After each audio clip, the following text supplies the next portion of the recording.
옛날 옛날 아주 먼 옛날의 삭풍이 문풍지를 거세게 흔들고 흰 눈이 온 세상을 하얗게 뒤덮던 깊은 겨울밤이었습니다. 강원도 첩첩산 중 깊은 골짜기에 이름 없는 작은 마을이 하나 숨죽인 듯 엎드려 있었는데, 그 마을 끝자락 쓰러져가는 초갓집에는 병든 아비와 효성 지극하기로 소문난 딸 연화가 서로의 천에 의지해 살아가고 있었습니다. 찢어지게 가난한 살림에도 연화는 아픈 아비의 약값을 대기 위해 삭바느질이며 남의 집 허드레실까지 마다하지 않았으나 흉년이 계속되고 빚은 눈덩이처럼 불어나 도저히 감당할 수 없는 지경에 이르고 말았습니다. 차가운 윗목에서 굴럭이며 피를 토하는 아비의 기침소리가 밤새도록 끊이지 않았고, 연화는 부르튼 손을 호호 불어가며 식은 땀을 닦아주었지만 약첩 하나 제대로 쓸 수 없는 자신의 처지가 원통하여 남몰래 눈물만 훔칠 뿐이었습니다. 어느 날 마을 장터의 중매쟁이 할머니 연화의 집 살인문을 두드리며 솔깃하지만 무서운 제안을 하나 던져놓고 갔으니, 그것은 바로 저 산, 너무 검은 대나무 숲에 사는 강선비라는 사람의 첩으로 들어가는 것이었습니다.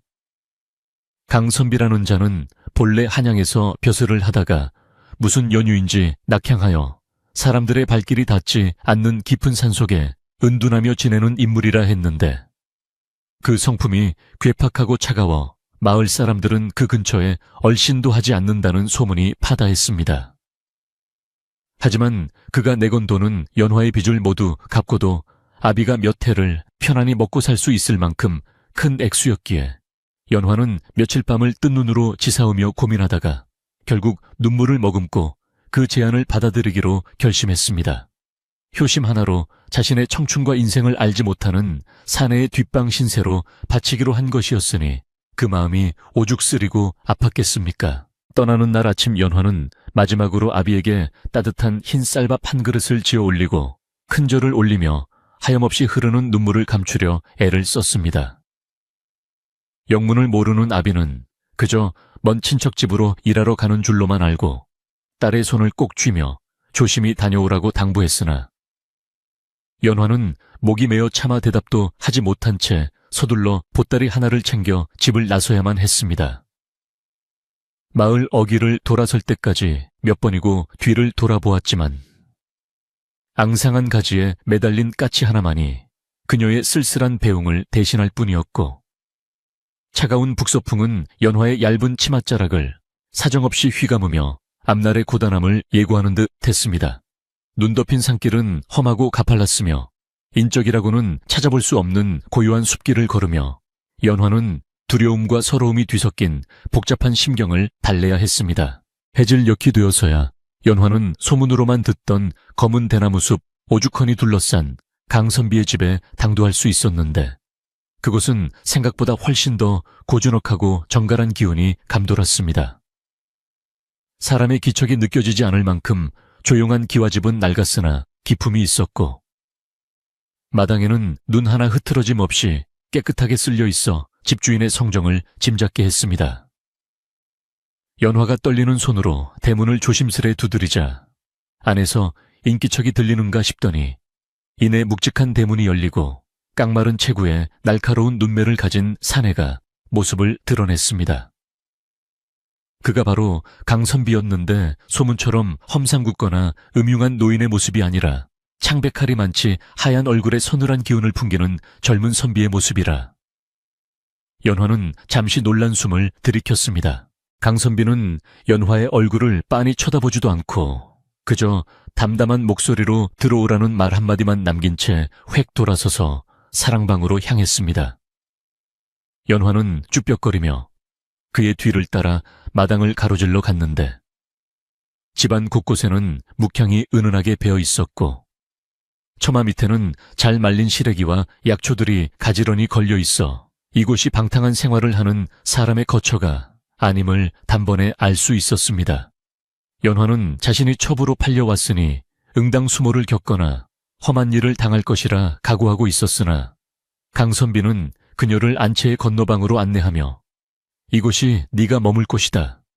필요한 물건은 안에 다 있으니 짐을 풀고 쉬도록 해라 라고 무심하게 말할 뿐이었습니다.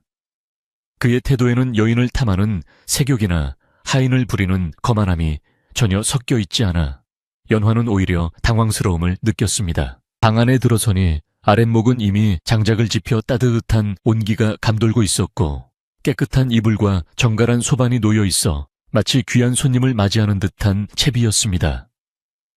연화는 보따리를 내려놓고 멍하니 앉아 방 안을 둘러보았는데 문풍지 너머로 들려오는 대나무 숲의 바람소리만이 정막을 깨우고 있었습니다. 첩으로 들어왔으니 밥을 짓고 빨래를 하며 주인의 수발을 들어야 할 터인데 강선비는 아무런 지시도 내리지 않았고 해가 완전히 저물어 어둠이 깔릴 때까지 그저 사랑방에서 책 넘기는 소리만 간간히 들려올 뿐이었습니다.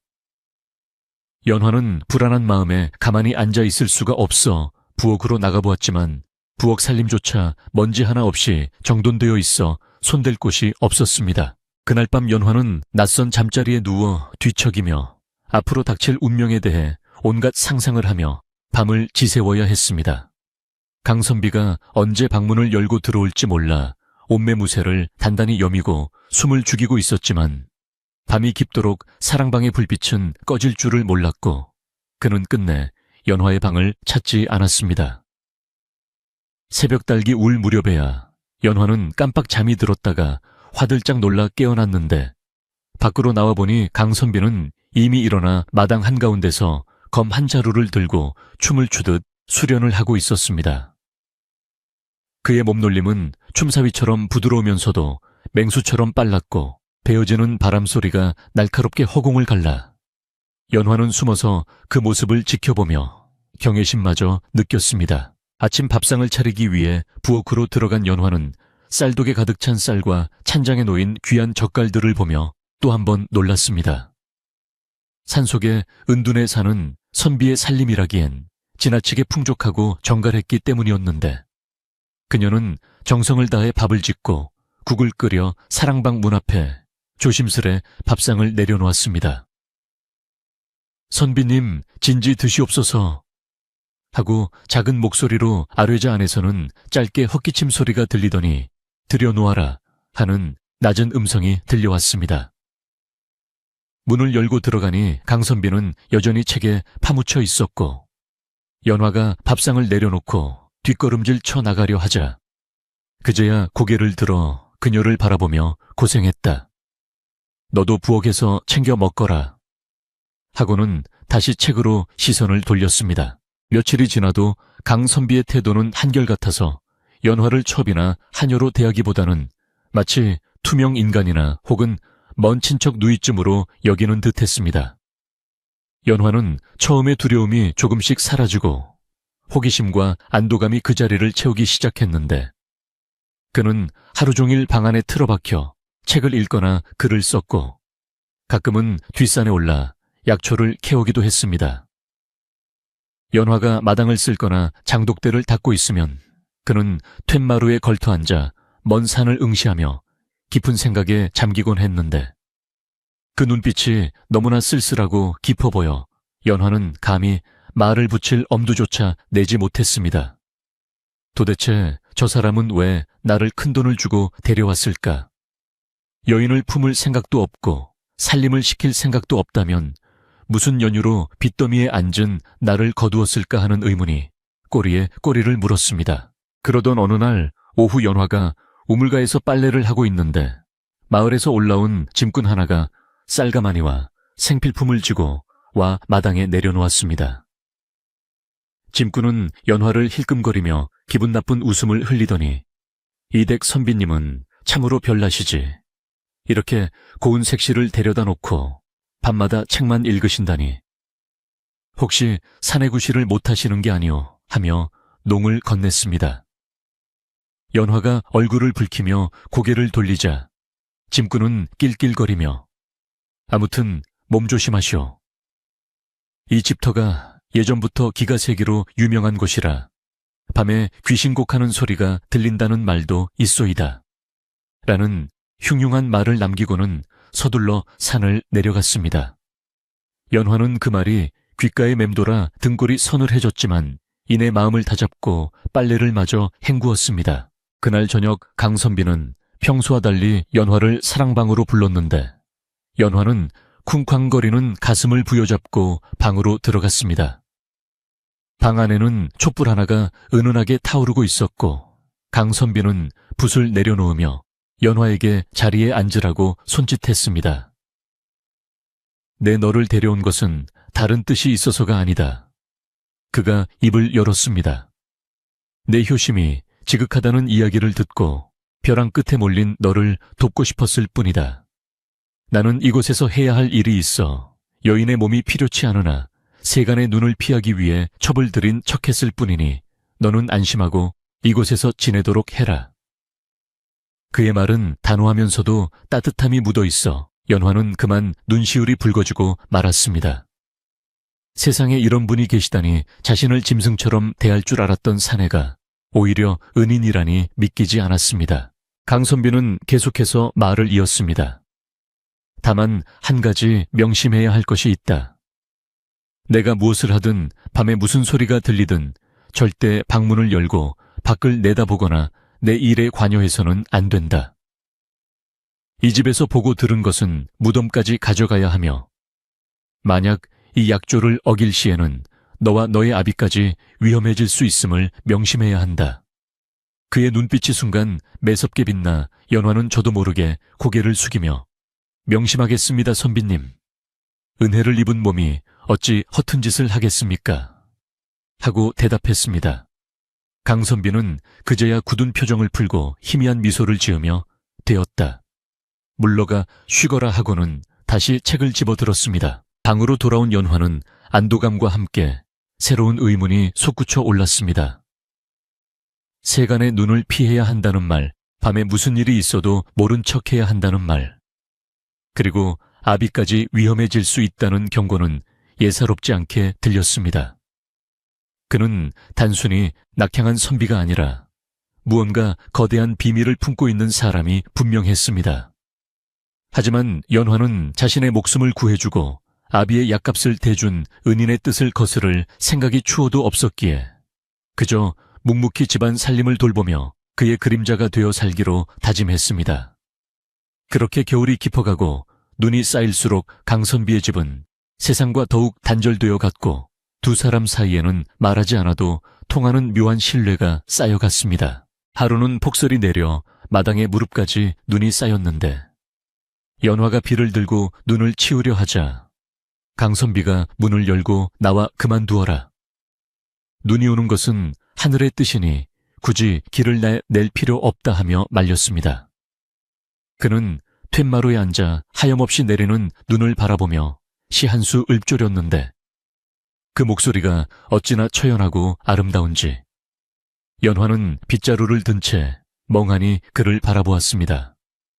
그는 마치 이 세상 사람이 아닌 듯 고고해 보였고 그 순간 연화의 마음속에는 존경심 이상의 애틋한 감정이 싹트기 시작했습니다. 하지만 자신은 천한 신분이고 그는 고귀한 선비님이니 이 마음은 평생 가슴속에 묻어두어야 할 비밀이라 여기며 애써 고개를 저었습니다. 그러던 어느 날 밤 연화는 잠결에 밖에서 웅성거리는 소리를 듣고 눈을 떴습니다. 강선비의 당부가 떠올라 이불을 뒤집어 쓰고 모른 척하려 했으나 소리는 점점 커져만 갔고 급기야 누군가 대문을 거칠게 흔드는 소리까지 들려왔습니다. 두려움에 떨며 귀를 기울이는데 낯선 사내들의 목소리가 들려왔습니다. 이보시오 안에 아무도 없소 지나가던 나그네인데 하룻밤 묵어 갑시다 하는 소리였지만 그 말투가 거칠고 예의가 없어 단순한 나그네가 아님을 직감할 수 있었습니다. 연화가 숨을 죽이고 있는 사이 사랑방 문이 열리는 소리가 들리고 강선비의 차가운 목소리가 밤 공기를 갈랐습니다. 이곳은 빈방이 없으니 돌아들 가시오. 그러자 밖에서는 낄낄거리는 웃음소리와 함께 빈방이 없다니 첩실 하나 끼고 사는 주제에 인심 한번 고약하군 하며 대문을 걷어차는 소리가 들렸습니다. 연화는 심장이 튀어나올 것만 같아 방문을 조금 열고 틈새로 밖을 내다보았는데 달빛 아래 비친 강선비의 모습은 평소에 유약한 선비가 아니었습니다. 그는 뒷짐을 지고 마당에 서 있었지만 온몸에서 뿜어져 나오는 살기가 대문 밖에 사내들을 압도하고 있었습니다. 다시 한번 말하건대 돌아가지 않으면 후회할 것이오. 그의 목소리는 낮았지만 서리발처럼 차가웠고 그 기세에 눌린 사내들은 투덜거리며 발걸음을 돌리는 듯했습니다. 하지만 연화는 보았습니다. 사내들이 사라지기 전 담장 너머로 집 안을 샅샅이 훑어보는 그 탐욕스러운 눈빛을. 그것은 단순한 시비가 아니라 누군가의 사주를 받고 온 정탐꾼들의 눈빛이었습니다. 다음날 아침 강선비는 아무 일도 없었다는 듯 평온한 얼굴로 아침상을 받았지만 연화는 그의 눈가에 어린 긴장감을 읽을 수 있었습니다. 그는 밥을 먹다 말고 숟가락을 내려놓으며 나직이 말했습니다. 당분간 마을 출입을 삼가고 대문을 굳게 걸어 잠가라. 낯선 이가 오거든 절대 문을 열어주지 말고. 연화는 예 알겠습니다 하고 대답했지만 간밤에 그 사내들이 누구인지 왜 이 깊은 상월까지 찾아와 행패를 부리는지 불안한 마음을 떨칠 수가 없었습니다. 평화로워 보이던 상월 생활에 검은 그림자가 들이우기 시작했음을 직감하며 연화는 강선비의 밥상에 올릴 따뜻한 숭늉을 끓이기 위해 아궁이에 불을 지폈습니다. 타오르는 불꽃을 보며 그녀는 다짐했습니다. 무슨 일이 있어도 이 집과 선비님을 지키겠노라고. 그것이 자신의 목숨을 구해준 은혜를 갚는 길이라고 말입니다. 그렇게 시간은 흘러 어느덧 처마 끝에 고드름이 녹아내리는 해빙기가 찾아왔고 겨울 동안 잠잠했던 세상이 기지개를 켜듯 그 강선비의 집 주변에도 심상치 않은 기운이 감돌기 시작했습니다. 마을 장터에서는 강선비에 대한 흉흉한 소문이 다시금 고개를 들었고 그 배후에는 마을의 유지이자 욕심 많기로 소문난 최 부자가 도사리고 있었습니다. 연화는 아직 알지 못했습니다. 자신이 발을 들인 이 고요한 집이 곧 거대한 폭풍의 눈이 될 것임을, 그리고 그 폭풍 속에서 자신이 어떤 선택을 해야 할지를 말입니다. 바람이 대나무 숲을 흔들며 윙윙거리는 소리가 마치 다가올 위기를 경고하는 듯 처량하게 울려 퍼지는 밤이었습니다. 산골 마을의 봄 기운이 아지랑이처럼 피어오르기 시작했지만 강선비의 집을 둘러싼 공기는 여전히 한겨울의 서리발처럼 차갑고 매서웠습니다. 마을의 토의자 욕심이 목구멍까지 차오른 최 부자는 자신의 기와집 대청마루에 앉아 긴 곰방대를 입에 물고 멀리 산자락에 걸터앉은 강선비의 초갓집을 노려보며 심기가 불편한 듯 연신 헛기침을 해댔습니다. 최 부자는 대대로 이 고을의 알짜배기, 땅을 모조리 사들여 소작을 놓으며 부를 축적한 인물이었는데 유독 강선비가 살고 있는 그 검은 대나무 숲 자리만큼은 손에 넣지 못해 안달이 나 있는 상태였습니다. 풍수지리를 보는 직관이 지나가며 그 터가 장차 정승이 날 명당이라 일러준 뒤로 최 부자의 탐욕은 불에 기름을 부은 듯 활활 타올라 밤잠을 설치게 만들었습니다. 최 부자의 옆에는 눈치 빠르고 강요하기로 소문난 마름칠성이가 허리를 굽신거리며 주인의 눈치를 살피고 있었습니다. 나으리 저 꼿꼿한 강가놈이 제 발로 나갈 기미가 통 보이지 않습니다. 계집까지 하나 끼고 앉았으니 살림 재미에 빠져 더더욱 눌러 앉을 심산인가 봅니다. 칠성의 말에 최 부자는 곰방대를 재떨이에 딱딱 털어내며 미간을 찌푸렸습니다. 돈으로 회유해도 안 되고 겁을 줘도 눈 하나 깜짝 안 하니 내 속이 터져 죽을 지경이다. 게다가 그 계집 연화라고 했더냐. 내 눈독 들이던 아이를 홀라당 채가다니 괘씸하기가 이루 말할 수 없구나. 최 부자의 눈빛에는 땅에 대한 욕심뿐만 아니라 젊고 고운 연화에 대한 흑심까지 더해져 번들거리고 있었습니다. 이날부터 최 부자와 칠성이는 강선비를 마을에서 몰아내기 위해 더럽고 치졸한 계략을 꾸미기 시작했는데 그것은 바로 입에서 입으로 전해지는 소문을 이용하는 것이었습니다. 발 없는 말이 천리를 간다 는 속담처럼 장터와 우물가에는 강선비에 대한 흉흉한 헛소문들이 안개처럼 퍼져나갔습니다. 저 대나무 숲 선비 말이야. 실은 한양에서 영모를 꾸미다 도망쳐 온 죄인이라더라. 아니야. 내가 듣기로는 사람을 죽이고 숨어든 살인귀라던데 밤마다 칼 가는 소리가 들린다는 게 예사 일이 아니지. 사람들은 삼삼오오 모여 쑥덕거렸고 처음에는 반신반의하던 순박한 마을 사람들도 꼬리에 꼬리를 무는 소문에 점차 두려움과 적개심을 품기 시작했습니다. 어느 화창한 장날 연화는 강선비의 부탁으로 지필묵과 몇 가지 창거리를 사기 위해 오랜만에 마을로 내려왔습니다. 봄바람은 부드럽게 불어와 볼을 간지럽혔지만 마을 어귀에 들어서자마자 느껴지는 사람들의 시선은 따갑기 그지없었습니다. 평소 같으면 반갑게 인사를 건네거나 안부를 물었을 이웃들이 연화가 지나가자 마치 전염병 환자를 본 듯 슬금슬금 피하거나 뒤에서 수군거리는 것이었습니다. 저기 봐 그 죄인놈의 첩이야. 쯧쯧쯧 아비 약값 때문에 팔려갔다지만 어쩌자고 그런 무서운 놈이랑 사는지 몰라. 들리지 않게 말하려는 듯했으나 연화의 귀에는 그 비수 같은 말들이 쏙쏙 박혀 가슴을 후벼 팠습니다. 연화가 단골로 다니던 포목점에 들러 무명천을 조금 끊으려 하자 주인 아줌마는 예전의 친절한 미소는 온데간데 없고 쌀쌀맞은 표정으로 물건을 툭 던지듯 내놓았습니다.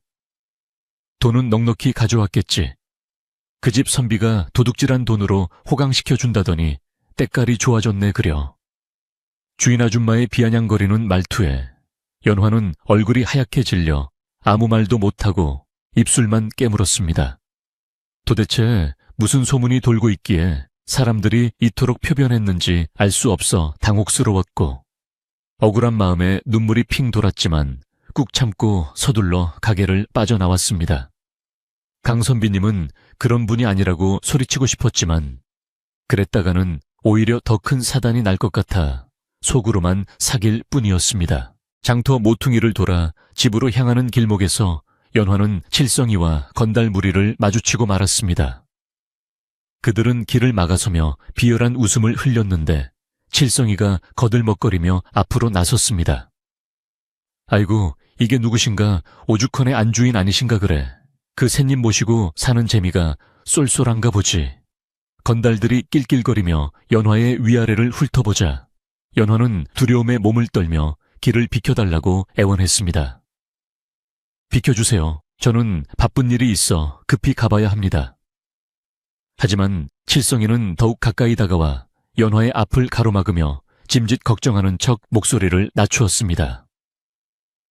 이복의 연화 내 자네를 생각해서 하는 말인데 그 집에서 당장 나오는 게 좋을 거야. 그놈 조만간 관가에 끌려가서 능지처참을 당할 거라는 소문이 파다해. 그때 어디선가 앵튀 썩을 놈들 같으니라고 하는 걸걸한 호통소리가 들려왔습니다. 깜짝 놀란 건달들이 뒤를 돌아보니 머리에 광주리를 인 꼬부랑 할머니 한 분이 지팡이를 휘두르며 다가오고 있었는데 그녀는 바로 마을에서 잔뼈가 굵은 일꾼이자 산파 노릇을 하는 월매 할멈이었습니다. 월매 할멈은 칠성이의 등짝을 지팡이로 후려치며 소리쳤습니다. 내 이놈 칠성아, 주인 믿고 까불더니 이제는 죄 없는 처자까지 희롱하느냐. 하늘이 무섭지 않더냐. 칠성이는 월매 할멈의 기세에 눌려 아니 할멈이 왜 이래. 우린 그냥 걱정돼서 한 말이라고 하며 뒷걸음질 쳤고 건달들도 늙은이와 시비 붙어봐야 본전도 못 찾을 것을 알기에 투덜거리며 자리를 떴습니다. 월매 할멈은 그들이 사라진 것을 확인하고는 바닥에 주저앉아 떨고 있는 연화를 일으켜 세우고 먼지를 털어주었습니다. 찢어쭌 놀랐지. 저놈들이 최부자 뒷배만 믿고 아주 아나무인이야. 할멈의 거친 손길에서 투박하지만 따뜻한 정이 느껴져 연화는 참았던 눈물을 터뜨리고 말았습니다. 월매 할멈은 연화를 인적 드문 느티나무 아래로 데려가 앉히고는 주름진 손으로 연화의 손을 꼭 잡으며 나지막이 말했습니다. 아가 울지 마라. 내 다 안다. 네가 얼마나 착하고 효성 깊은 아이인지 이 늙은이는 다 알지. 할멈의 위로에 연화는 마음이 한결 놓이는 듯했습니다. 월매 할멈은 주위를 두리번거리며 목소리를 낮춰 은밀하게 말을 이었습니다. 내 너에게만 해주는 말이니 잘 새겨듣거라.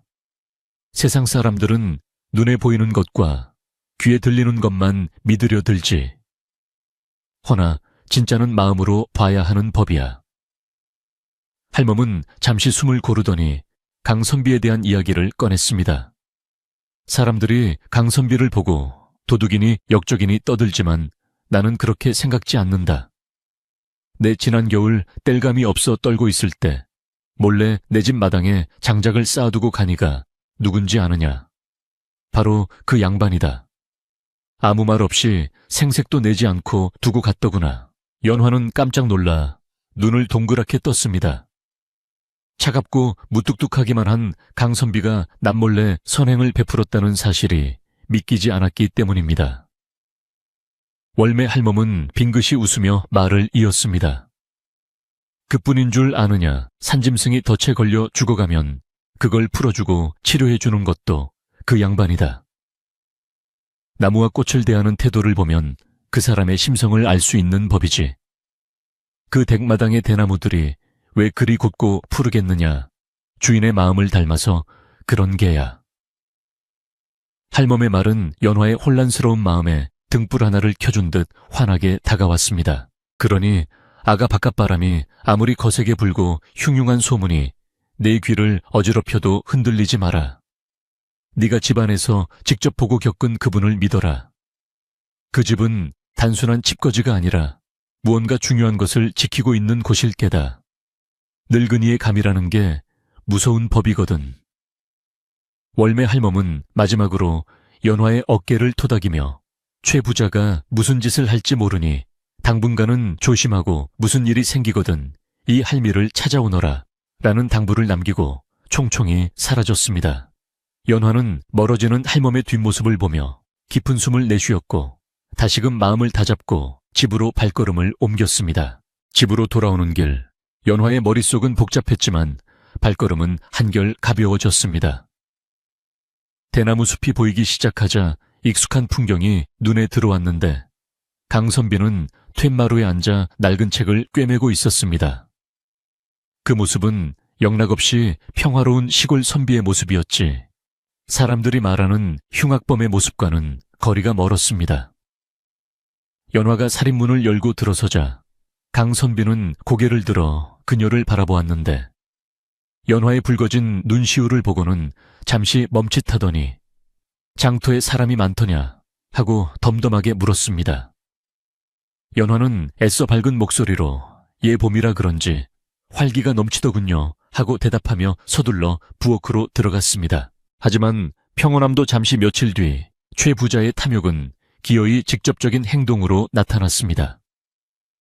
해가 뉘엿뉘엿 넘어갈 무렵 칠성이가 장정 몇 명을 대동하고 강선비의 집 앞에 나타나 대문을 쾅쾅 두드렸습니다. 이보시오 주인장 계시오. 우리 최 부자 어른께서 전할 말씀이 있어 왔소이다.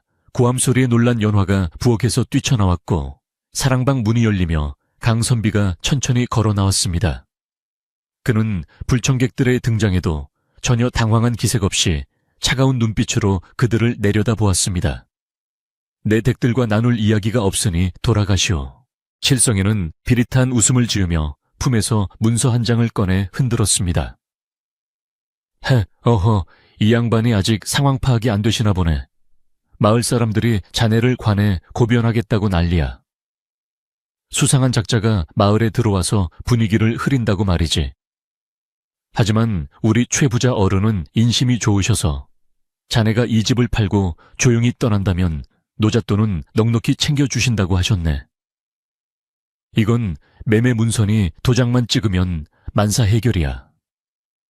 그것은 명백한 협박이자 회유였습니다. 소문을 퍼뜨려 고립시킨 뒤 헐값의 집을 빼앗으려는 수작이 뻔히 보였습니다. 강선비는 칠성이가 내민 문서를 거들떠보지도 않고 단호하게 말했습니다. 이 집은 파는 물건이 아니오. 그리고 관에 고변하든 말든 그것은 댁들이 알아서 할 일이나 내 죄가 없다면 그 화살이 누구에게 돌아갈지도 잘 생각해 보시오. 그의 목소리는 낮았지만 뼈가 있어 듣는 이해간담을 서늘하게 만들었습니다. 칠성이는 강선비의 섯을 퍼런 기세에 움찔했지만 뒤에 있는 장정들을 믿고 다시 목소리를 높였습니다. 이봐, 좋은 말로 할 때 듣는 게 좋을 거야. 우리 어른 성미 알지? 한번 찍히면 이 고을에서 살아남기 힘들어. 그리고 저 옆에 있는 계집도 생각해야지. 죄인 첩으로 끌려가서 험한 꼴 당하고 싶어. 연화를 언급하자 강선비의 눈썹이 꿈틀했습니다.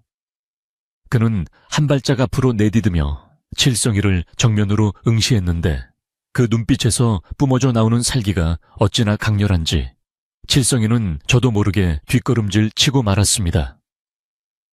내 집 식구는 내가 지킨다. 함부로 그 더러운 입에 올리지 마라. 당장 내 눈앞에서 사라지지 않으면 내 칼이 더 이상 칼집 속에만 머물지 않을 것이다. 강선비가 허리춤에 손을 가져다 대는 신용을 하자 칠성이와 장정들은 혼비백산하여 도망치듯 산을 내려갔습니다. 두고 보자. 내 놈이 언제까지 버티나 보자. 멀리서 들려오는 칠성이의 비명 섞인 외침만이 공허하게 메아리 쳤습니다. 소동이 가라앉고 다시 정적이 찾아온 마당에는 어색한 침묵만이 감돌았습니다. 연화는 두려움에 떨며 서 있었는데 강선비는 그런 연화에게 다가와 처음으로 따뜻한 어조로 말을 건넸습니다. 놀랐느냐? 미안하다. 나 때문에 네가 겪지 않아도 될 험한 꼴을 겪는구나. 연화는 고개를 저으며 눈물을 글썽였습니다. 아닙니다, 선비님. 저는 괜찮습니다. 하오나 정말 괜찮으신 겁니까? 저들이 관에 고변이라도 하면. 연화의 걱정 어린 말에 강선비는 잠시 하늘을 올려다보며 생각에 잠겼습니다. 밤하늘에는 먹구름이 몰려와 달빛을 가리고 있었고 이는 곧 닥쳐올 시련을 예고하는 듯. 됐습니다. 관하라.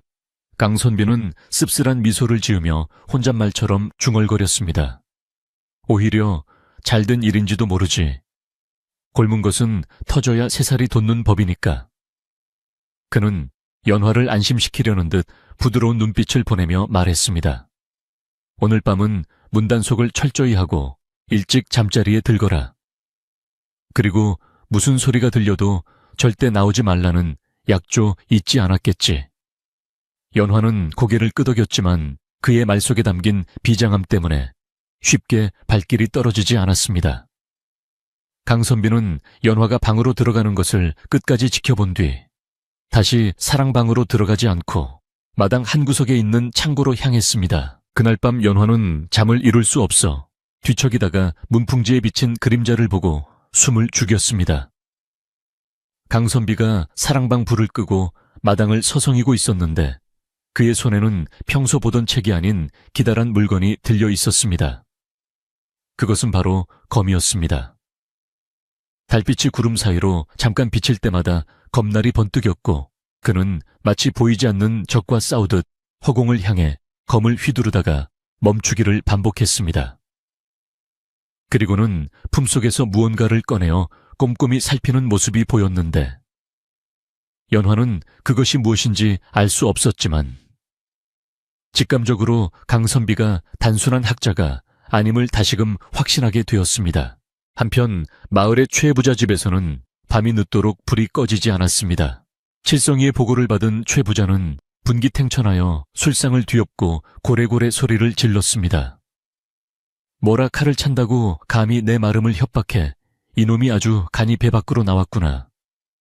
최부자는 씩씩거리며 곤방대를 부러뜨릴 듯 쥐고는 음흉한 미소를 지었습니다. 좋다. 내 놈이 칼을 쓴다면 나는 법을 쓰겠다. 내일 당장 삿되게 연통을 넣어라. 흉악한 도적대 두목이 우리 마을에 숨어들어 인심을 흉흉하게 하고 양민을 협박한다고 말이다. 내 그놈을 포승줄에 묶어 끌고 나오는 꼴을 보고야 말겠다. 최 부자의 음모는 밤에 어둠을 타고 더욱 짙어졌고 강선비의 집은 폭풍 전야의 고요함 속에 잠겨 있었습니다. 연화는 이불 속에서 두 손을 모아 간절히 기도했습니다.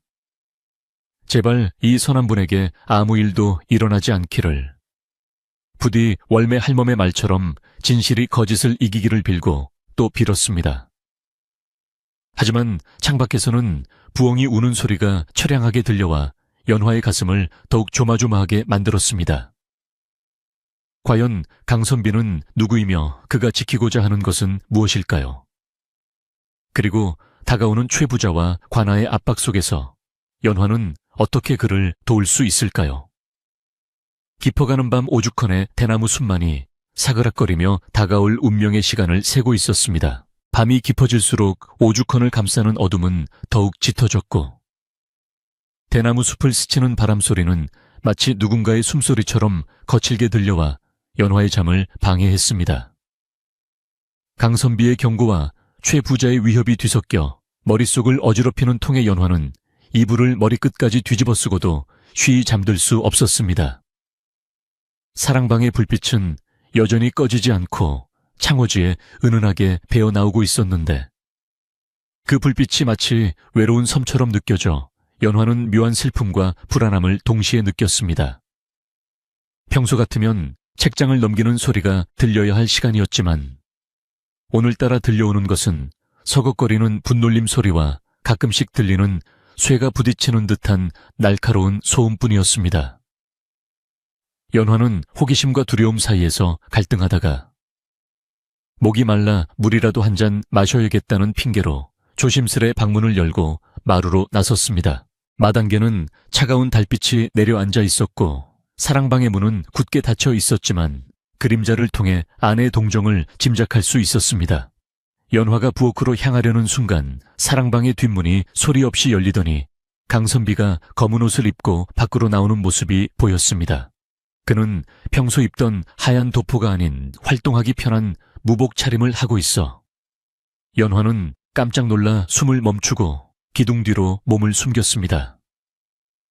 강선비는 주위를 경계하듯 둘러보더니 품속에서 작은 새 한 마리를 꺼내어 하늘 높이 날려보냈는데 달빛을 받아 하얗게 빛나는 그것은 전서구, 즉 편지를 전하는 비둘기였습니다. 산속에 은둔하는 선비가 한밤중에 누구에게 급히 편지를 보낸단 말인가. 연화의 가슴은 의구심으로 세차게 뛰기 시작했습니다. 비둘기가 밤하늘로 사라지자 강선비는 다시 방으로 들어가지 않고 마당 한가운데 서서 허공을 응시했습니다. 그의 표정은 비장해 보였고 손에는 서늘한 기운이 감도는 장검이 들려 있었습니다. 연화는 그제야 밤마다 들리던 쇳소리의 정체를 깨닫게 되었는데 그는 단순히 항문을 닦는 선비가 아니라 무언가 중대한 임무를 띠고 있는 무인일지도 모른다는 생각이 뇌리를 스쳤습니다. 강선비는 검을 뽑아들고 천천히 춤을 추듯 건물을 시작했는데 그 움직임은 바람보다 빠르고 달빛보다 예리하여 보는 이를 압도했습니다. 연화는 두려움도 잊은 채 그 아름답고도 서글픈 건무에 빠져들었고 그가 짊어진 무게가 얼마나 무거운 것인지 짐작조차 할 수 없어 가슴이 먹먹해져 왔습니다. 다음 날 아침 마을은 마치 벌집을 쑤셔 놓은 듯 시끄러워졌는데 최 부자의 집에 도둑이 들었다는 소문이 삽시간에 퍼져나갔기 때문입니다. 최 부자는 아침부터 대문을 활짝 열어젖히고 마당에 주저앉아 통곡을 하며 동네방네 소문을 내고 있었는데 그 내용인즉슨 집안 대대로 내려오는 귀한 옥불상이 밤사이에 감쪽같이 사라졌다는 것이었습니다. 아이고, 내 옥불상 그걸 팔아 우리 집안을 일으키려 했는데 어떤 놈이 훔쳐갔단 말이냐. 최 부자의 과장된 울음소리에 마을 사람들이 하나둘 모여들었고 칠성이는 그 틈을 타 바람잡이 노릇을 톡톡히 하고 있었습니다. 어젯밤에 수상한 그림자가 산 쪽으로 올라가는 걸 본 사람이 있다던데 아무래도 그 오죽헌에 사는 놈 짓이 분명해. 칠성이의 선동에 마을 사람들은 웅성거리기 시작했고 평소 강선비에 대해 좋지 않은 감정을 가지고 있던 몇몇 사람들은 맞장구를 치며 분위기를 몰아갔습니다. 맞아. 그놈이 올 때부터 수상했어. 밤마다 칼 가는 소리가 들린다더니 도둑질하려고 연습한 거 아니겠어. 관에 알려서 당장 잡아가야 해. 순식간에 강선비는 흉악한 도둑으로 몰렸고 사람들의 의심은 확신으로 변해가고 있었습니다. 연화가 우물가에 물을 길러 갔다가 이 이야기를 듣고는 소스라치게 놀라 물동이를 떨어뜨릴 뻔했는데 그녀는 이것이 최 부자가 꾸민 함정임을 직감할 수 있었습니다. 어젯밤 강선비는 집 밖으로 나가지 않고 마당에서 건물을 추었으니 도둑질을 했을 리 만무했습니다.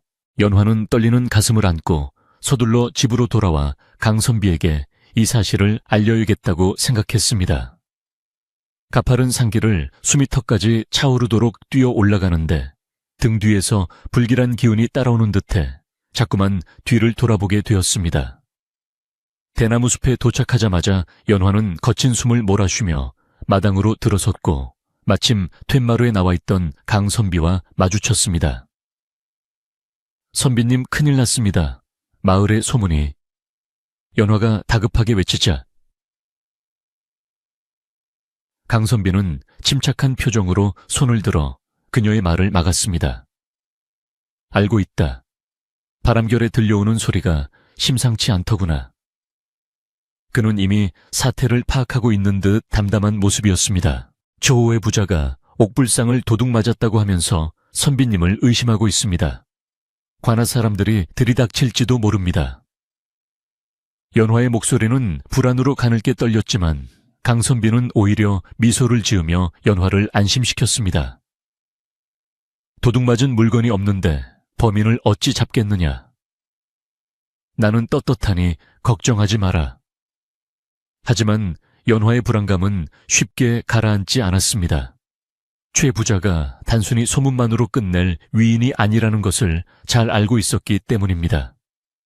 그는 없는 죄도 만들어 씌울 만큼 교활하고 악랄한 자였기에 분명 무언가 확실한 증거를 조작해 놓았을 것이라는 불길한 예감이 들었습니다. 강선비가 서재로 들어가고 난 후 연화는 불안한 마음에 마당을 서성이며 혹시나 하는 마음에 집안 곳곳을 살피기 시작했습니다.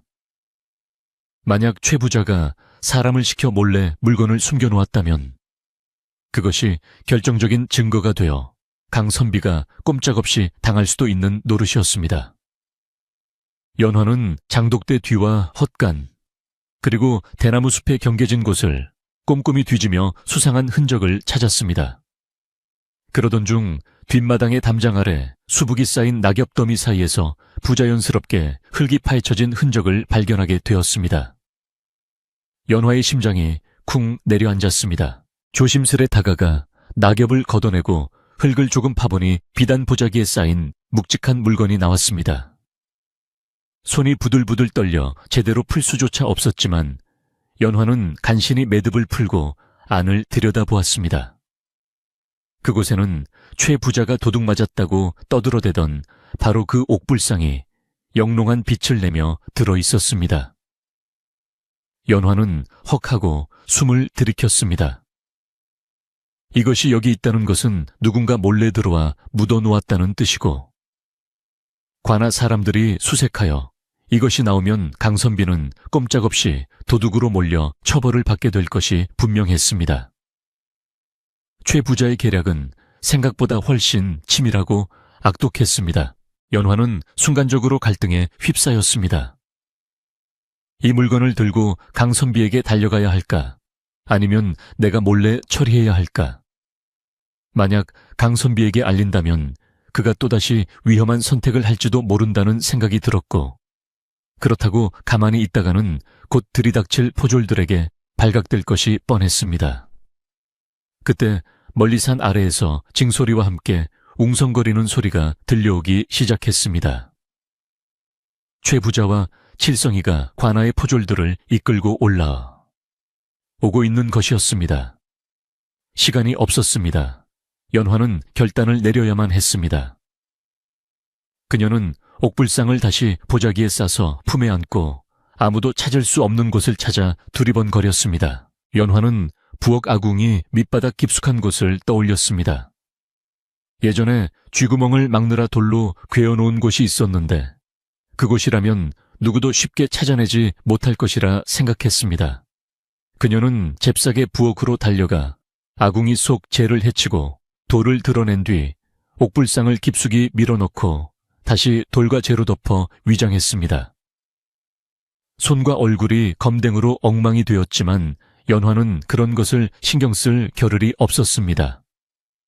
증거를 없애고 나니 온몸에 힘이 빠져 주저앉고 싶었지만 이제 곧 들이닥칠 사람들을 맞이하기 위해 온매무새를 다듬고 태연한 척 마당으로 나갔습니다. 얼마 지나지 않아 대문이 부서질 듯 열리며 최 부자와 칠성이 그리고 관복을 입은 포졸들이 들이닥쳤습니다.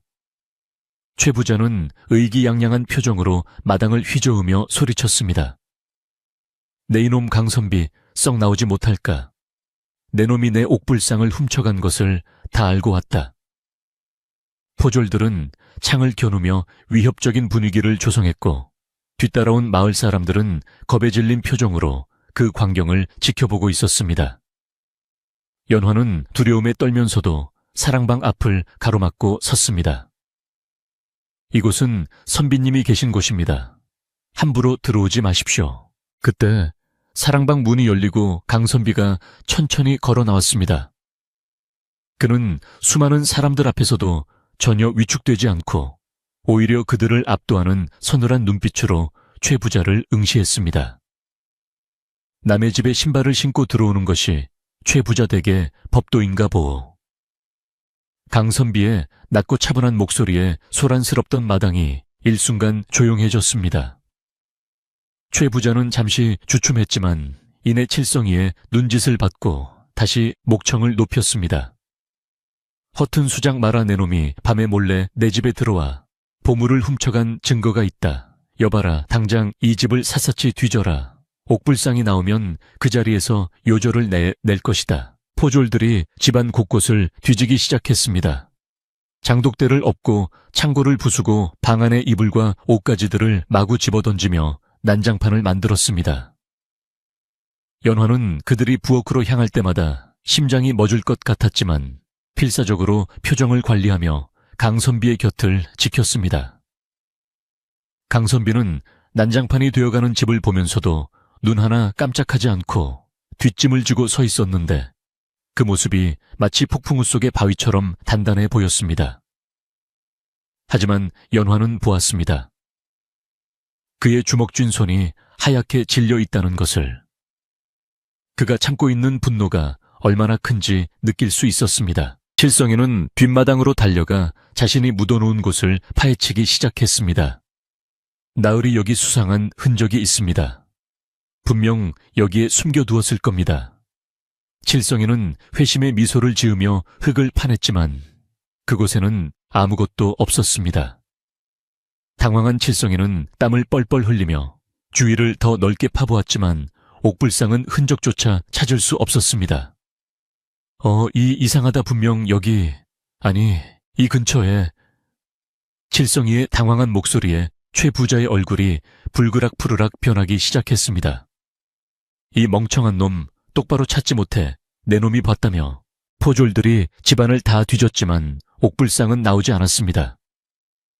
집안은 쑥대밭이 되었지만 결정적인 증거가 없으니 강선비를 잡아갈 명분이 없어진 셈이었습니다. 최 부자는 초조함에 발을 동동 구르며 연화와 강선비를 번갈아 노려보았습니다. 분명히 이 안에 있어 내 놈들이 어딘가에 숨겨둔 게 틀림없어. 최 부자는 억지를 부리며 강선비의 멱살을 잡으려 들었지만 강선비가 가볍게 손을 내쳐 제지하자 중심을 잃고 뒤로 넘어지고 말았습니다. 망신을 당한 최 부자는 악에 받쳐 소리쳤습니다. 이놈이 관원 앞에서 사람을 쳐 여봐라. 저놈을 당장 포박해라. 공무집행 방해죄로 다스리겠다. 상황은 점점 험악해져 갔고 포졸들이 강선비를 애워싸기 시작했습니다. 증거가 없어도 힘으로 밀어붙이려는 속셈이었습니다. 강선비는 깊은 한숨을 내쉬며 연화를 바라보았습니다. 그의 눈빛은 이제 피할 수 없다고 말하고 있었습니다. 그는 연화에게 나직이 속삭였습니다. 연화야, 내 뒤로 물러서 있거라. 눈을 감고 귀를 막고 있어라. 강선비가 옷자락을 걷어 올리며 앞으로 나서려는 순간 연화는 더 이상 가만히 있을 수 없다고 생각했습니다. 이대로 강선비가 칼을 뽑게 되면 그는 정말로 역적으로 몰려 돌이킬 수 없는 길을 가게 될 것이었습니다. 연화는 용기를 내어 앞으로 뛰어들며 소리쳤습니다. 멈추십시오, 옥불상은 여기에 없습니다. 모든 시선이 연화에게 집중되었습니다. 연화는 떨리는 목소리지만 또렷하게 말을 이었습니다. 제가 보았습니다. 칠성이가 어제 저녁 어둑해질 무렵 담장 너머로 무언가를 던져놓고 가는 것을요. 그리고 오늘 아침 그것을 찾아내어 다시 묻으려 하는 신용을 하는 것도 보았습니다. 물론 거짓말이 섞여 있었지만 연화는 칠성이의 당황한 표정을 놓치지 않고 쏘아붙였습니다. 남의 죄를 덮어씌우기 위해 증거를 조작하려 한 것이 아닙니까? 하늘이 보고 땅이 보고 있습니다. 연화의 당찬 태도에 마을 사람들은 웅성거리기 시작했고 포졸 대장도 의심스러운 눈초리로 최 부자와 칠성이를 바라보았습니다. 이게 무슨 소리인가? 자네가 물건을 던져 넣었다니. 칠성이는 얼굴이 사색이 되어 손사래를 쳤습니다. 아닙니다. 저 계집이 주인을 감싸려고 거짓말을 하는 겁니다. 저는 그런 적 없습니다. 하지만 칠성이의 횡설수설하는 모습과 아무리 파도 나오지 않는 증거 때문에 분위기는 점점 최 부자에게 불리하게 돌아가고 있었습니다. 최 부자는 씩씩거리며 외쳤습니다. 다 필요 없다. 증거가 없어도 저놈은 수상한 놈이야. 일단 잡아들여서 문초를 하면 다 불게 되어 있어. 그때였습니다. 마당 한가운데 침묵을 지키고 서 있던 강선비가 천천히 품속에 손을 넣었습니다. 사람들은 그가 무기를 꺼낼까봐 긴장하며 뒷걸음질 쳤지만 그의 손에 들려 나온 것은 무기가 아니었습니다. 낡은 책자 하나와 작은 붓이었습니다. 그는 책자를 펼쳐들고 최 부자를 향해 차갑게 물었습니다.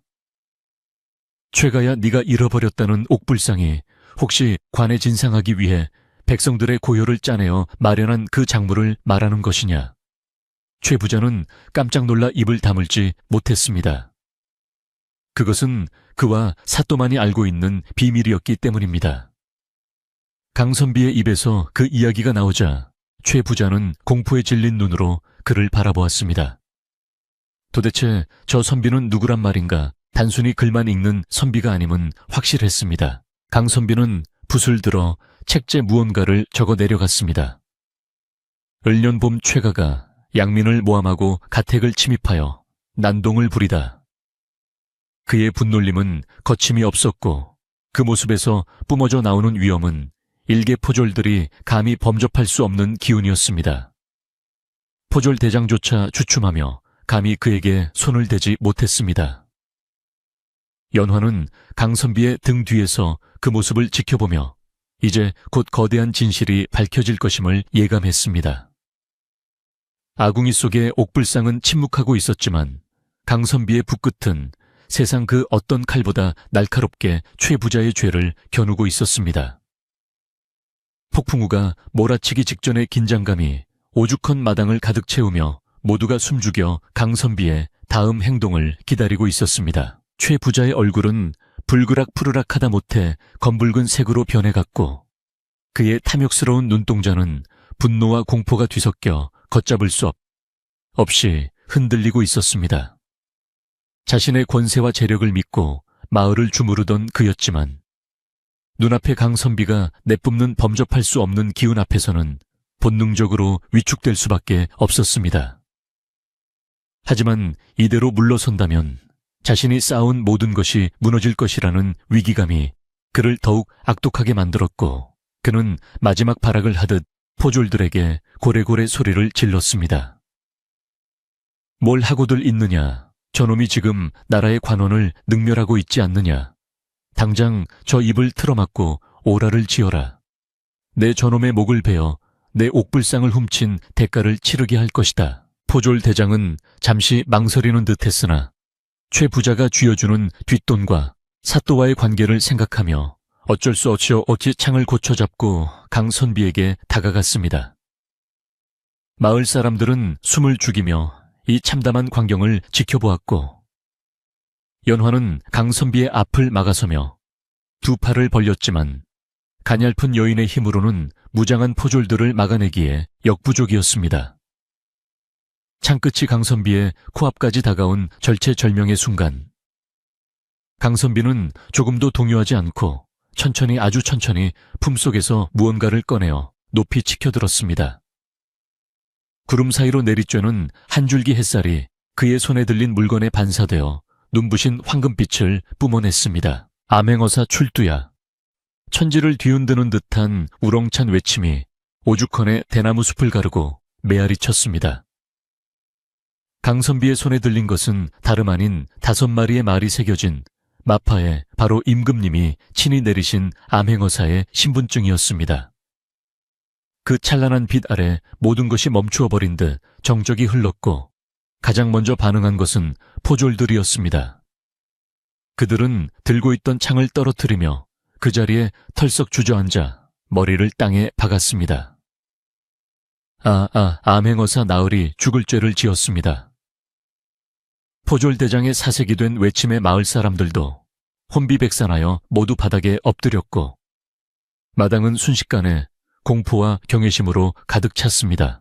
최 부자는 믿을 수 없다는 표정으로 입을 떡 벌린 채 뒷걸음질을 치다가 다리에 힘이 풀려 그만 엉덩방아를 찍고 말았습니다. 이건 말도 안 돼.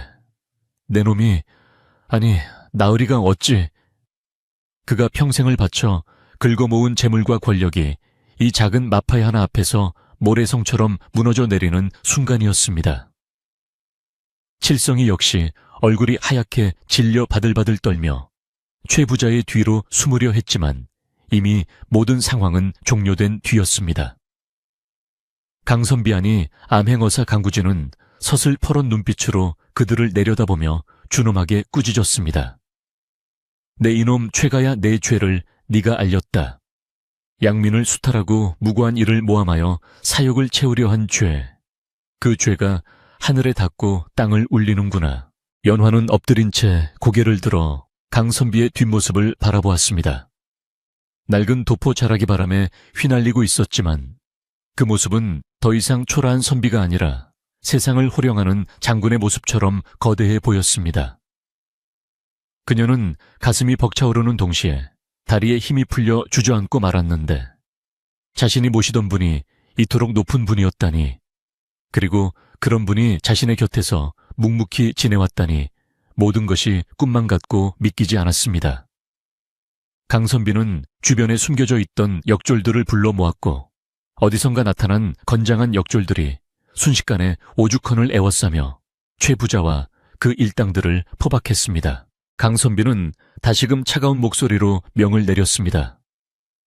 여봐라, 저 탐관오리와 결탁하여 마을을 어지럽힌 최가와 그 하수인들을 당장 굴비역들은 엮어 관하로 압송하라. 그리고 관아의 창고를 열어 부당하게 거둬들인 곡식과 재물을 모두 백성들에게 돌려주도록 하라. 역졸들이 우렁차게 대답하며 최 부자와 칠성이를 끌어내자 최 부자는 발버둥을 치며 살려달라고 애원했습니다. 나으리 한 번만 용서해 주십시오. 제가 눈이 멀어 나으리를 알아보지 못했습니다. 제 재산을 다 바치겠습니다. 하지만 강선비는 눈길조차 주지 않았고 그들의 비명소리는 산 아래로 멀어져 갔습니다. 마당이 정리되자 강선비는 엎드려 있는 마을 사람들에게 부드러운 목소리로 말했습니다. 모두 일어나시오. 그동안 저 최가와의 횡포에 얼마나 고생이 많았소. 이제 안심하고 각자의 생업으로 돌아가시오. 마을 사람들은 감격의 눈물을 흘리며 강선비에게 절을 올렸습니다. 암행어사 나으리 만세, 우리 마을을 살려주셔서 감사합니다. 그동안 오해하고 손가락질했던 자신들의 행동이 부끄러워 고개를 들지 못하는 사람들도 있었지만 강선비는 그들을 탓하지 않고 따뜻한 미소로 감싸 안았습니다. 그는 진정으로 백성을 위하는 마음을 가진 관리였던 것입니다. 사람들이 모두 물러가고 마당에 다시 고요가 찾아오자 강선비는 그제야 긴장을 풀고 연화에게 다가왔습니다. 그는 흙투성이가 된 연화의 옷과 얼굴을 보며 미안한 기색을 감추지 못했습니다. 연화야 많이 놀랐지. 내 신분을 속인 것은 어쩔 수 없는 일이었다. 이 고을의 부정부패 뿌리가 너무 깊어 섣불리 나섰다가는 증거를 잡기 전에 놓칠 수 있었기 때문이다. 그의 목소리는 다시 예전에 다정한 선비님으로 돌아와 있었지만 연화는 왠지 모를 거리감이 느껴져 쉬이 대답을 하지 못하고 고개만 끄덕였습니다. 강선비는 연화가 숨겨두었던 아궁이를 가리키며 말했습니다. 내 기지가 아니었다면 일이 꽤나 복잡해질 뻔했다. 최가가 옥불상을 심어놓고 나를 올가매려 했을 때 네가 그것을 찾아내어 숨긴 덕분에 그들의 계략이 수포로 돌아갔어. 참으로 고맙구나. 연화는 부끄러움에 얼굴을 붉히며 대답했습니다. 아닙니다, 선비님. 아니, 어사 나으리. 저는 그저 억울한 누명을 쓰시는 게 싫어서. 강선비는 웃으며 손사래를 쳤습니다. 나으리는 무슨 그냥 예전처럼 선비님이라 부르거라. 관복을 입지 않았을 때는 나는 그저 글 읽는 사람일 뿐이다. 강선비는 연화와 함께 부엌으로 들어가 아궁이 속에서 그 얼음이 잔뜩 묻은 옥불상을 꺼냈습니다. 영롱하던 옥빛은 재를 뒤집어써 볼품 없어졌지만 그것은 최 부자의 탐욕과 죄악을 증명하는 결정적인 증거물이었습니다. 강선비는 그것을 헝겊으로 닦아내며 씁쓸하게 웃었습니다. 이깟 돌덩이가 무엇이라고 사람의 마음을 이토록 병들게 하는지, 이것은 관의 증거물로 제출하고 나중에 팔아서 가난한 이들을 구제하는 데 쓰도록 하겠다. 연화는 그의 깊은 뜻에 다시 한번 감동하며 그를 돕기 위해 부엌을 정리하기 시작했습니다.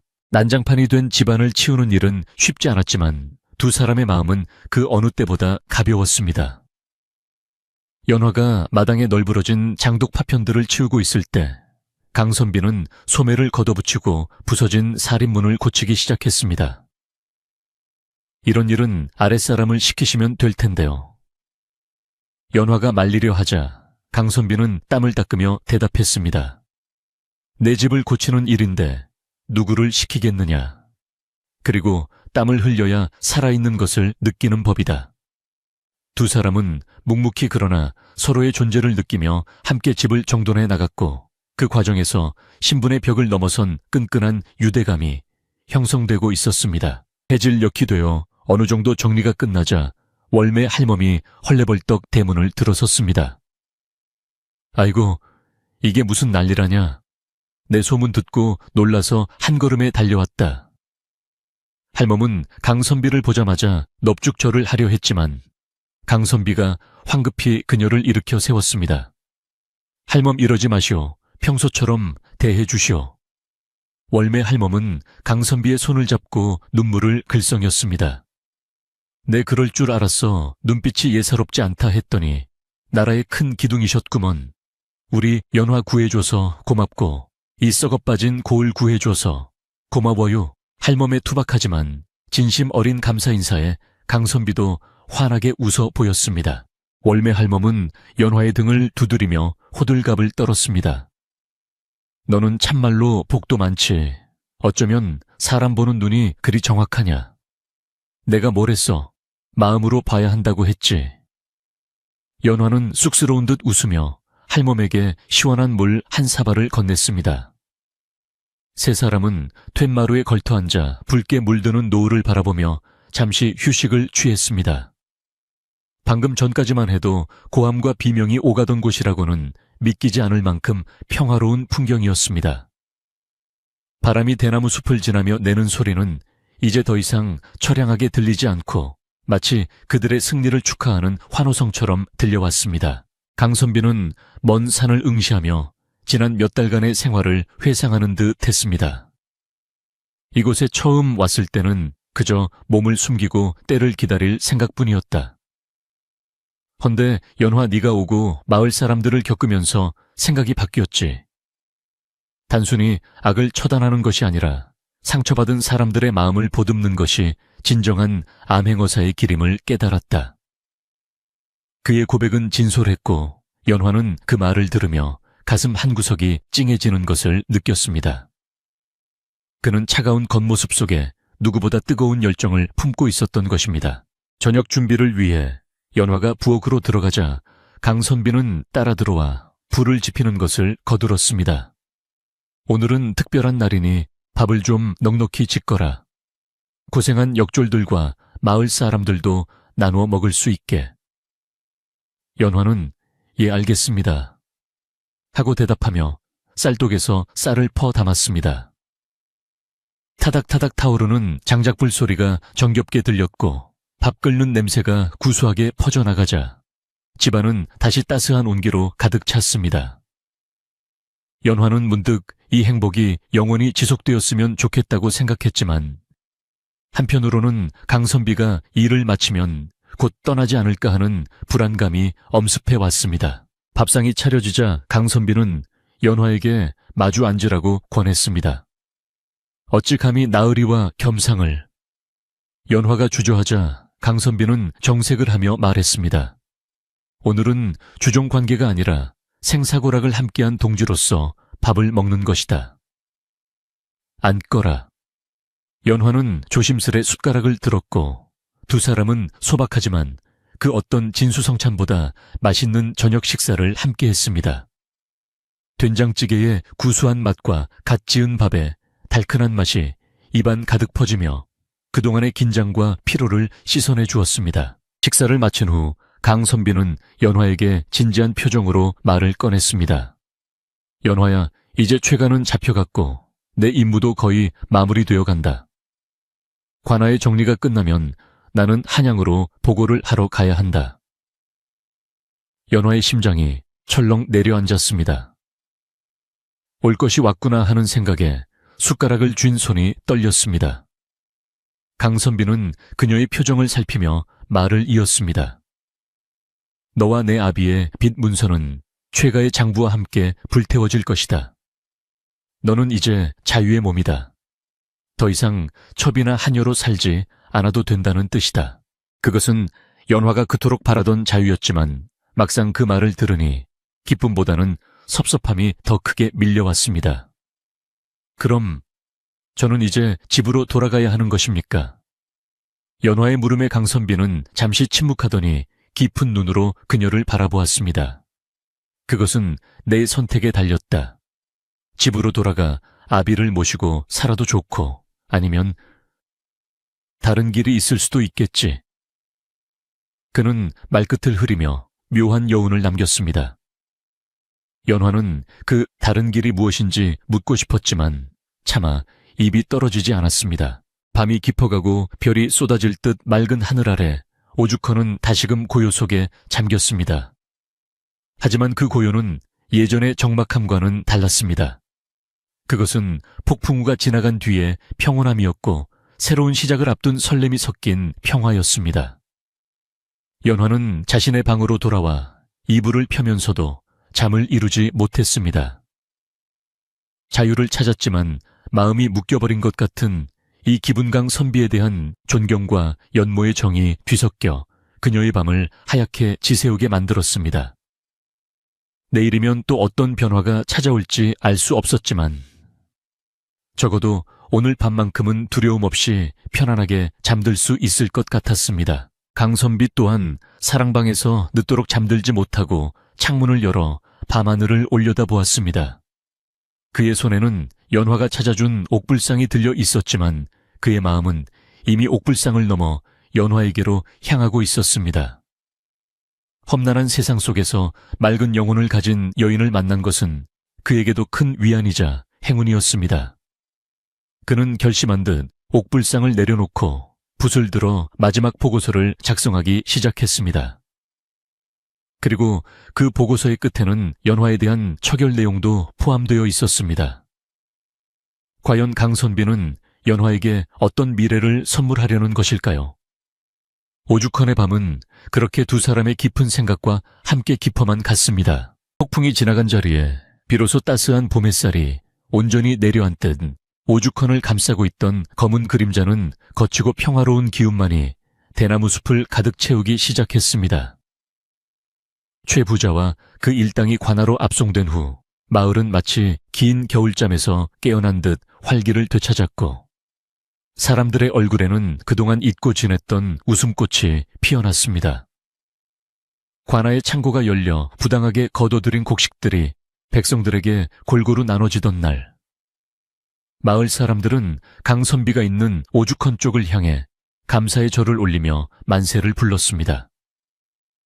더 이상 강선비는 흉악한 범죄자나 수상한 은둔자가 아니었으며 탐관오리의 수탈로부터 마을을 구해낸 영웅이자 백성들의 든든한 버팀목으로 추앙받게 되었습니다. 연화 역시 죄인의 첩이라는 오명을 벗고 암행어사를 보필하여 정의를 실현한 지혜로운 여인으로 칭송받으며 마을 사람들의 따뜻한 시선을 받게 되었습니다. 강선비, 아니 암행어사 강구진은 최 부자의 죄상을 낱낱이 밝혀 한양으로 장계를 올리는 한편 그동안 어지러워진 고을의 행정을 바로잡느라 눈코뜰 새 없이 바쁜 나날을 보냈습니다. 그는 매일 아침 일찍 관아로 출근하여 밤늦게까지 밀린 업무를 처리하고 돌아오곤 했는데 몸은 고될지언정 그의 표정은 그 어느 때보다 밝고 생기가 넘쳐 보였습니다. 연화는 그런 그를 위해 정성껏 보양식을 준비하고 그가 돌아올 시간에 맞춰 따뜻한 물을 데워놓으며 묵묵히 내조했습니다. 이제 두 사람 사이에는 주인과 하녀 혹은 첩과 서방님이라는 딱딱한 위계질서 대신 서로를 깊이 이해하고 의지하는 동반자로서의 신뢰와 애정이 싹트고 있었습니다. 강선비가 밤늦게 돌아와 연화가 차려준 밥상을 받을 때면 두 사람은 별다른 말 없이도 눈빛만으로 서로의 하루를 위로하고 격려할 수 있었습니다. 어느 날 오후 강선비는 관아의 업무를 일찍 마치고 연화를 불러 채비를 하라고 일렀습니다. 연화야, 오늘은 날이 좋으니 나와 함께 갈 곳이 있다. 연화가 의아해하며 따라 나서자 강선비는 그녀를 데리고 마을 어귀를 지나 연화의 친정집으로 향했습니다. 다 쓰러져 가던 초갓집 앞에는 놀랍게도 튼튼한 황소 한 마리와 쌀가마니가 쌓여 있었고 웬 의원 한 명이 마루에 앉아 연화의 아비를 진맥하고 있었습니다. 강선비가 미리 사람을 보내 연화 아비의 묵은 병을 치료하게 하고 생활고를 해결할 수 있도록 조치를 취해 놓은 것이었습니다. 연화가 놀라 입을 다물지 못하고 있을 때 방 안에서 혈색이 좋아진 아비가 걸어나와 연화의 손을 잡고 눈물을 흘렸습니다. 아가, 이 모든 게 다 선비님 덕분이다. 평생 갚아도 못다할 은혜를 입었구나. 연화는 아비의 건강해진 모습을 보자 그동안 참아왔던 소름이 복받쳐 올라 아비의 품에 안겨 펑펑 울었습니다.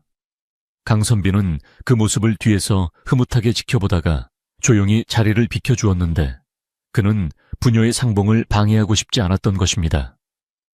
한참을 울고 난 연화가 눈물을 닦으며 강선비에게 다가와 무릎을 꿇고 큰절을 올리려 하자 강선비는 황급히 그녀를 일으켜 세며 말했습니다. 일어나거라. 이는 내가 마땅히 해야 할 일을 했을 뿐이다. 내 효심이 하늘을 감동시키고 나를 움직인 것이니 감사는 내가 아니라 네 자신에게 하거라. 그의 따뜻한 말 한마디에 연화의 가슴은 벅차올랐고 그를 향한 존경심은 걷잡을 수 없는 연정으로 변해가고 있었습니다. 돌아오는 길 강선비와 연화는 붉게 물드는 저녁 노을을 배경으로 나란히 걸었습니다. 산길 주변에는 진달래와 개나리가 흐드러지게 피어 봄의 정취를 더해주고 있었고 어디선가 불어오는 봄바람은 두 사람의 옷자락을 부드럽게 스치고 지나갔습니다. 강선비는 걷다가 문득 멈춰 서서 품속에서 종이 한 장을 꺼내 연화에게 건넸습니다. 그것은 다름 아닌 연화가 처음 이곳에 올 때 썼던 신체 포기, 각서와 빈 문서였습니다. 연화가 떨리는 손으로 문서를 받아들자 강선비는 담담한 목소리로 말했습니다. 이것으로 너를 올가매던 모든 족쇄는 사라졌다. 죄가의 재산을 몰수하여 빚은 모두 청산되었고 너는 이제 자유의 몸이다. 누구의 소유도 누구의 첩도 아닌 온전한 너 자신으로 돌아간 것이다. 연화는 문서를 바라보다가 강선비를 올려다보며 물었습니다. 그럼 저는 이제 어찌해야 합니까? 집으로 돌아가야 하는 것입니까? 그녀의 목소리에는 자유를 얻은 기쁨보다 이별에 대한 두려움이 더 짙게 배어 있었습니다. 강선비는 잠시 침묵을 지키며 먼 산을 응시하더니 이내 결심한 듯 연화의 눈을 똑바로 바라보며 말했습니다. 내 임무는 끝났으니 곧 한양으로 올라가 임금님께 복명해야 한다. 하지만 나는 너를 이곳에 두고 가고 싶지 않구나. 그의 고백은 서툴렀지만 진심이 가득 담겨 있었습니다. 지난 겨울 춥고 외로웠던 이 상월에서 나를 지탱해 준 것은 대나무 숲이 아니라 바로 너였다. 네가 끓여준 따뜻한 밥과 내 온기가 없었다면 나는 견디지 못했을 것이다. 강선비는 조심스럽게 연화의 손을 잡았습니다. 그의 손은 검을 쥐던 무인의 손답게 거칠고 투박했지만 그 안에 담긴 온기는 봄 햇살보다 따뜻했습니다. 연화야, 나의 첩이나 하녀가 아니라 나의 아내로서 나와 함께 한양으로 가지 않겠느냐. 화려한 비단옷을 입혀주지는 못해도 네 눈에서 다시는 눈물이 흐르지 않게 하겠다고 약속하마. 연화는 믿기지 않는 말에 눈을 크게 떴다가 이내 뜨거운 눈물이 뺨을 타고 흘러내렸습니다. 신분의 차이를 넘어 자신을 귀하게 여겨주는 그의 마음이 너무나 고맙고 애틋했기 때문입니다. 연화는 고개를 끄덕이며 잡은 손에 힘을 주었고 두 사람은 서로의 마음을 확인하며 오랫동안 그 자리에 서 있었습니다. 다음 날 강선비와 연화가 떠난다는 소식이 전해지자 마을 사람들은 아쉬워하며 송별 잔치를 준비했습니다. 마을 회관 마당에는 돼지를 잡고 떡을 쳐서 풍성한 음식이 차려졌고 남녀노소 할 것 없이 모두 모여 두 사람의 앞날을 축복해 주었습니다. 월매 할멈은 연화의 손을 꼭 잡고 놓아주지 않으며 눈시울을 붉혔습니다. 아이고, 이리 고운 것을 데려가니 한양 처자들이 다 시샘하겠네. 가서도 몸 건강하고 예쁜 아기 낳고 잘 살아야 한다. 할멈의 덕담에 연화는 부끄러워 얼굴을 붉혔고 강선비는 껄껄 웃으며 할멈에게 술 한 잔을 올렸습니다. 할멈 덕분에 소중한 인연을 얻었습니다. 이 은혜 잊지 않겠습니다. 잔치가 무르익어가자 마을 사람들은 강선비에게 그동안의 오해를 사과하며 술잔을 권했습니다.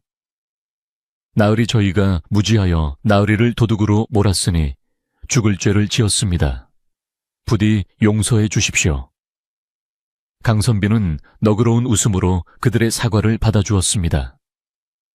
허허, 보이는 것에 현혹되는 것은 사람의 본성이니 너무 자책들 마시오. 그대들이 이제라도 진실을 알게 되었으니 그것으로 족하오. 그의 대인배 같은 모습에 사람들은 더욱 감복하였고 잔치 분위기는 화기애애하게 이어졌습니다. 풍물패의 흥겨운 가락에 맞춰 사람들이 덩실덩실 춤을 추었고 연화와 강선비도 그들과 어우러져 잠시나마 근심 걱정을 잊고 즐거운 시간을 보냈습니다. 잔치가 끝나고 밤이 깊어지자 두 사람은 다시 오죽헌으로 돌아왔습니다. 내일이면 떠나야 할 곳이기에 집안 곳곳에 어린 추억들이 더욱 애틋하게 다가왔습니다. 강선비는 마지막으로 아궁이에 불을 지피고 연화는 남은 재료들을 모아 소박한 저녁상을 차렸습니다.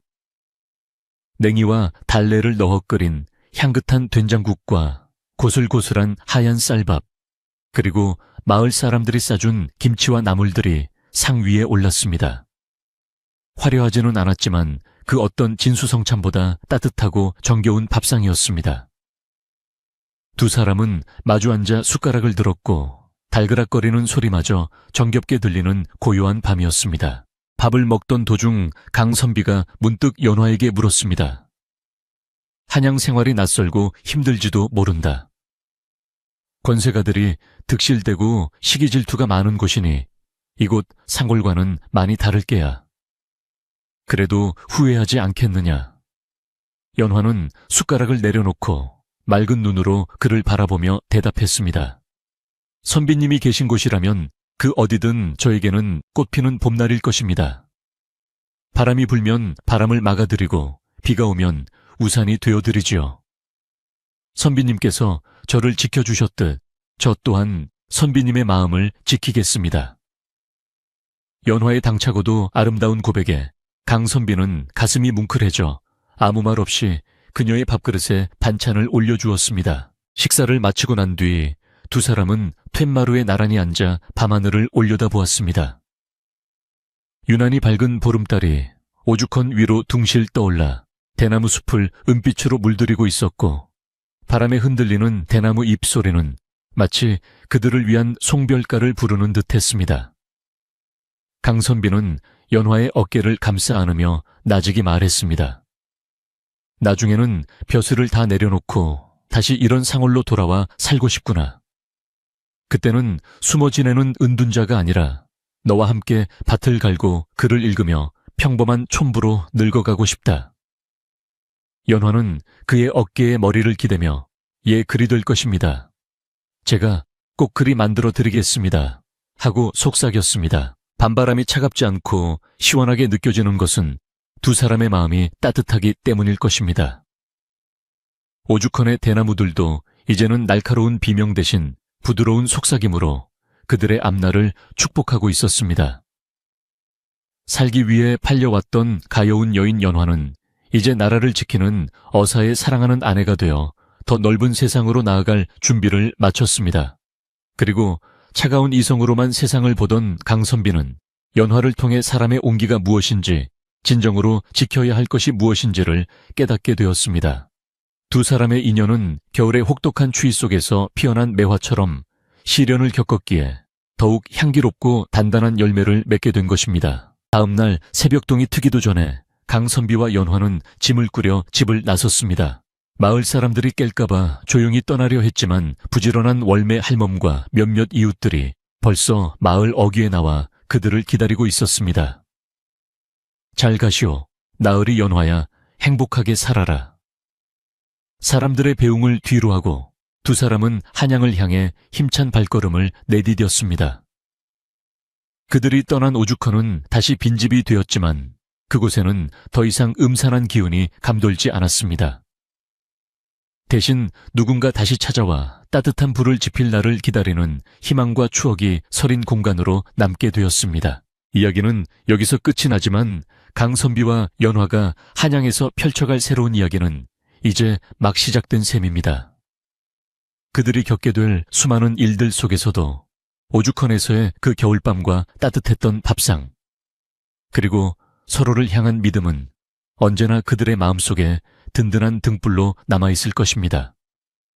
여러분도 오늘 밤 따뜻한 이불 속에서 사랑하는 사람의 온기를 느끼며 편안한 잠을 청해보시는 건 어떨까요? 바람이 전해주는 예시야기처럼 여러분의 꿈속에도 아름답고 행복한 일들만 가득하기를 바랍니다. 밤이 깊었습니다. 산새들도 잠들고 바람도 숨을 죽이는 고요한 시각입니다. 강선비와 연화가 걷고 있을 저 상일 위로 달빛이 환하게 비추듯 여러분의 잠자리에도 평온함이 깃들기를 기원합니다. 험한 세상살이에 지친 몸과 마음을 내려놓고 부디 꿈속에서는 근심 걱정 없는 세상에서 자유롭게 거니시길 바랍니다. 그럼 오늘 밤 이야기는 이만 줄이겠습니다.